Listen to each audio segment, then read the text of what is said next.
And so next up, we're exploring the concept of what it means to invest in God's kingdom. So it sounds like an interesting topic, but how can we possibly understand the concept of investing in God's kingdom if we don't know how investing works?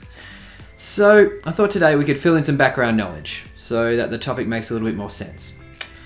So like Jesus, in a lot of his parables, I'm going to compare God's kingdom with a business. Here's a very simple model of how a business works. I'll introduce you to the people involved in the process. You have the investor. He has lots of money, but not the right skills.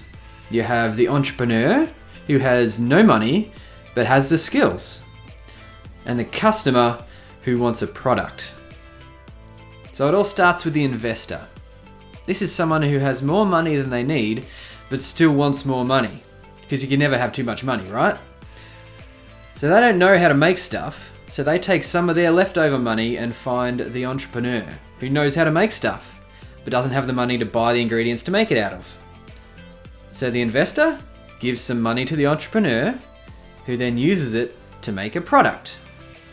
Now the entrepreneur has the product that they think people might want. So they make an ad to let everyone know, hey, you like products, how about you buy my product? The customer sees the ad and thinks, I have money, but I want that product. How about I swap my money for that product? So they give the entrepreneur their money and enjoy the product.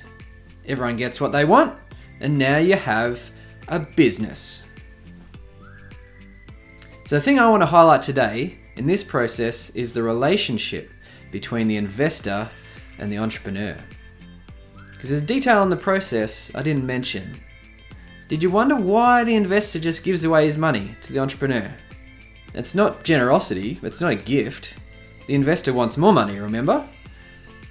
He's not just going to give it away for nothing. So the way the investor gets their money back, plus extra money, goes like this. When they're putting the money in at the start of the process, they agree with the entrepreneur that the business itself actually belongs to the investor. So the investor gets part of the money that the entrepreneur collects from the customer. Goes around and around and around lots of times, and the investor gets filthy rich. Now you might have noticed in Jesus' teaching that he points out in a few parables the relationship between the investor and the entrepreneur is just like the relationship between God and you. So let's go over the same process again, replacing the business with the kingdom. This is how the kingdom works. At the start of the process, you have these people involved. You have God, who has lots of love, but no body. And you have disciples, that's you, who don't have the love of God, but you do have a body. And you have the rest of the world, which is other people, and they want a relationship with God. Most importantly, we have to swap the currency of this process. Instead of money driving the whole thing, it's love. Alright, back to the start. It all starts with God, who has lots of love, but still wants more, because you can never have too much love, right? So he doesn't have a physical body and can't interact with people directly, so he takes some of his love and he gives it to a disciple, that's you, who can interact with whoever you want, but you don't have the love of God that changes your life. So once God gives his love to the disciple establishes a relationship with God that they think other people might want. So by building relationships with other people, they let them know, hey, I know you like love, how about you get God's love? The other people see that the disciple has been genuinely changed by God's love and think, I want God's love. How about I give my life to be in a relationship with God?